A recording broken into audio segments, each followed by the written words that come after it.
In this video, you will learn about some more field specifiers that are used in format statement. First one is character data.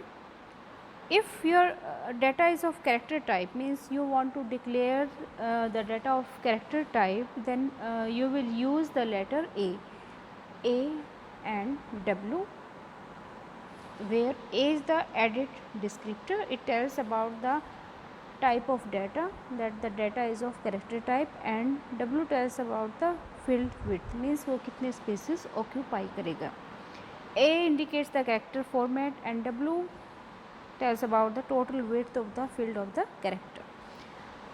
Suppose you have some variable B, and that consists of 6 letters, and you have to write the word character. This is actually the type statement. Type statement की help से आपने इसमें B variable को character type का declare करवाया है. अब हम इसी डाटा को रीड स्टेटमेंट की हेल्प से रीड करना चाहते हैं, इनपुट करवाना चाहते हैं. तो आप लिखेंगे रीड स्टार कोमा. अब इसने स्टार नहीं लिखा है, हम यहाँ पर 10 लिखा है. 10 की जगह आप कोई भी स्टेटमेंट नंबर यूज़ कर सकते हैं. जो यहाँ लिखोगे वही सेम फॉर्मेट के आगे लिखोगे. बी, अब बी जो वेरिएबल है उसको आप एक स्पेशल फॉर्मेट में रीड करवाना चाहते हैं, and that special format is given in statement number 10. Here it is written 10 and then the word format, और ब्रैकेट के अंदर यहाँ पर लिखा है A6.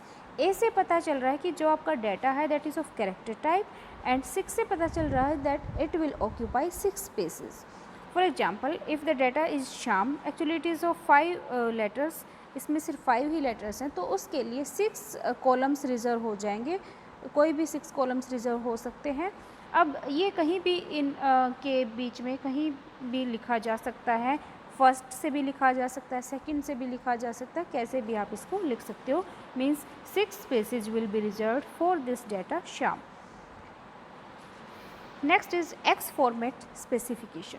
एक्स फॉर्मेट स्पेसिफिकेशन की हेल्प से हम 2 वेरिएबल्स या 2 नंबर्स या 2 डाटा है आपके पास कोई भी, उनके बीच में कुछ स्पेस चाहते हैं, तो हम इस एक्स फॉर्मेट स्पेसिफिकेशन को यूज़ कर सकते हैं.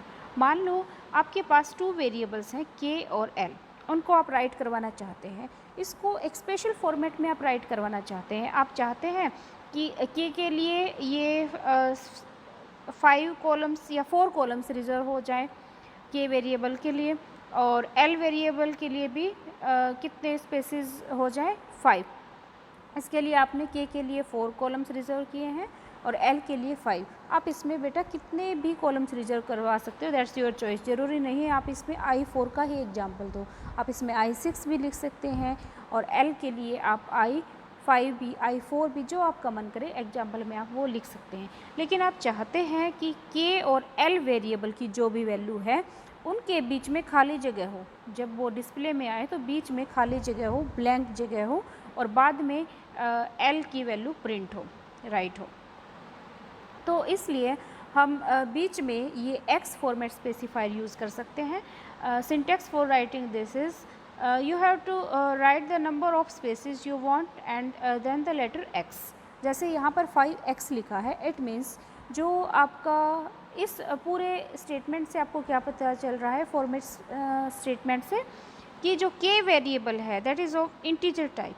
I4 लिख रखा है, इंटीजर टाइप का डाटा है, and it will occupy 4 spaces. उसके बाद 5x लिखा है, मीन्स 5 स्पेसेस एम्प्टी होंगे, ब्लैंक होंगे, और उसके बाद एल वेरिएबल जो प्रिंट होगा लिखा जाएगा, that is also of integer type and it will occupy 5 spaces. तो मान लो आपका जो के वेरिएबल है उसकी वैल्यू है सपोज 202, ओके, और जो एल वेरिएबल है उसकी वैल्यू है आपके पास 2000 भी हो सकता है, 20,000 भी हो सकता है, क्योंकि हमने I5 लिखा है, मीन्स 5 स्पेसेस जिसके लिए रिज़र्व किए हैं. तो यहाँ पर भी 4 स्पेसेस जिसके लिए रिज़र्व किए हैं. 202 भी हो सकता है, but that will B right justified. तो इसको मान लो 2020 आपने कोई नंबर ले लिया, तो 4 स्पेसेस में ये वेरिएबल के की वैल्यू आ गई और 5 spaces are reserve for this L variable, और बीच में ये आपके पास 5x लिख रखा है तो 5 बीच में ब्लैंक आ गई, ये बीच में 5 ब्लैंक्स हैं, ये जो बीच में गैप आपको दिखाई दे रहा है, खाली जगह जो दिखाई दे रही है, this is done with the help of this x format specifier. इसकी हेल्प से हम टू डेटा के बीच में अगर स्पेस देना चाहते हैं हॉरिजॉन्टली कि इस नंबर और इस नंबर के बीच में जब ये प्रिंट होकर आए तो इतना स्पेस होना चाहिए, that is done with the help of this x format specifier. अब इसमें देखो नेक्स्ट है आपका H format specifier. H format specifier भी आपका इसी टाइप से है जैसे आपका कैरेक्टर टाइप डाटा था। इसमें देखो ये इसमें स्पेशल बात ये है, अगर आप किसी अल्फ़ा न्यूमेरिक कैरेक्टर्स को यूज़ करना चाहते हो इन द आउटपुट और किसी कमेंट में, तो आप इसको एच फॉर्मेट स्पेसिफायर को यूज़ कर सकते हैं। इसके लिए सिंटेक्स क्या है, WH और फिर नेम ऑफ कमेंट और title. W is the width कि कितने स्पेसेस में आपको वो डाटा चाहिए। H stands for it is of alphanumeric character means जिसमें अल्फ़ाबेट्स भी हों और नंबर्स भी हों, तो आपको WH लिखना है। W मीन्स मान लो जैसे आपने इसमें एग्जाम्पल में देखो राइट स्टार कोमा 80 लिखा है, तो यहाँ पर अब क्या राइट आप करवाना चाहते हैं वो स्पेसिफिकेशन आपकी यहाँ पर 80 नंबर स्टेटमेंट में है। Format 12H computer game. अब इसमें देखो सिर्फ अल्फ़ाबेट्स हैं पर इसमें नंबर्स भी आप साथ में ऐड कर सकते हैं अगर अल्फ़ा न्यूमेरिक कैरेक्टर की फॉर्म में आप चाहते हैं। मीन्स अब जो कंप्यूटर गेम है वो एक कमेंट की तरह ही प्रिंट होगा, उसके लिए 12 स्पेसेस रिजर्व होंगे और it will be considered as of alphanumeric character. तो अब जो ये आउटपुट मिलेगी that will be in this form computer game. Next is, अब मान लो आप इसी में अभी देखो जैसे हमने एक्स फॉर्मेट स्पेसिफायर किया था उसमें हमें हॉरिजॉन्टली दो डाटा के बीच में गैप देना था, तो आपने एक्स टाइप स्पेसिफायर बीच में यूज़ किया था। लेकिन आप चाहते हो कि एक डाटा तो ऊपर वाली लाइन में प्रिंट हो या लिखा जाए और अगला जो डाटा हो वो नेक्स्ट लाइन से स्टार्ट हो, तो उसके लिए हम क्या यूज़ कर सकते हैं, ये स्लैश फॉर्मेट स्पेसिफिकेशन यूज़ कर सकते हैं। मान लो इस एग्जांपल में राइट स्टार कोमा 100 लिखा है और 100 नंबर स्टेटमेंट में सारी डिटेल्स हैं। 100 format 8H computer slash 4H game. 8H का मतलब क्या है कि जो कंप्यूटर लिखा हुआ है इसके लिए 8 स्पेसेस रिजर्व हो जाएंगे और ये जो डाटा है ये किस टाइप का होगा, ये कमेंट टाइप का होगा या हम कह सकते हैं अल्फ़ा न्यूमेरिक टाइप का डाटा होगा। और हम चाहते हैं कि जो गेम है गेम नेक्स्ट लाइन में प्रिंट हो गया है, तो यहाँ पे स्लैश लगा देंगे बीच में स्लैश 4H गेम। तो 4H का मतलब है कि गेम भी आपका अल्फ़ा न्यूमेरिक टाइप का डाटा होगा और इसके लिए 4 स्पेसेस रिज़र्व हो जाएंगे। तो इस स्लैश फॉर्मेट की हेल्प से हमने इन दो वर्ड्स को कंप्यूटर को और गेम को अलग अलग लाइंस में प्रिंट करवा दिया। सो जैसे एक्स स्पेसिफायर था that is used for horizontal spacing and this slash format specifier is used for vertical spacing. Next है, ये एक एग्जाम्पल हमने किया था last time. Develop an algorithm and write a program in Fortran to calculate area of a triangle. ये आप पहले circle के लिए कर चुके हैं, सिलेंडर के लिए कर चुके हैं, तो एरिया ऑफ ट्राइंगल अपने आप ईजिली इसके लिए प्रोग्राम बना सकते हैं। बस आपको स्टेप्स पता होने चाहिए। सबसे पहले कमेंट, जो आप कमेंट देना चाहें जैसे program to find area of triangle. फिर आप चाहते हैं कि जो एस है और एरिया है, एस क्या था इसमें हमने एस a + b + c / 2 है, तो हमने डिक्लेयर करवा दिया कि एस और जो एरिया है वो रियल टाइप के हैं। यहाँ पर आप कॉमा लगा के a b c भी लिख सकते हैं, that are sides of triangle. उसके बाद राइट स्टेटमेंट में आप सिंगल कोट्स के अंदर जो लिखेंगे वो आप प्रोग्राम रन करते वक्त आपको मिल जाएगा लिखा हुआ।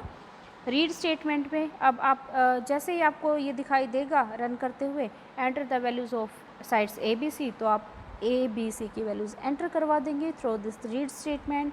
उसके बाद s की वैल्यू कैलकुलेट होगी। फोर्ट्रान में आप कैसे लिखोगे a + b + c, इसको ब्रैकेट में और डिवीजन का ये symbol divided by 2.0। Area calculate करना है। अब square root of s × s - a * s - b * s - c, इसमें हम SQRT, this is built in function, इसके लिए सिंबल यही यूज़ करेंगे और कोई सिंबल इसके लिए यूज़ नहीं कर सकते। नेक्स्ट इज़ राइट करवाएंगे एरिया ऑफ ट्राइंगल, जो भी सिंगल कोट्स में लिखेंगे वो एज इट इज़ प्रिंट होके मिल जाएगा। और यहाँ पर देखो area of triangle is equal to single quotes के अंदर और कॉमा फिर एरिया। अब ये जो एरिया है, ऊपर जो एरिया की वैल्यू कैलकुलेट हुई है, मान लो ये 50.0 है या कुछ भी वैल्यू जो आपने कैलकुलेट की है वो यहाँ पर प्रिंट होके आ जाएगी या डिस्प्ले में मिल जाएगी। Then stop and then end. Its output will look like this.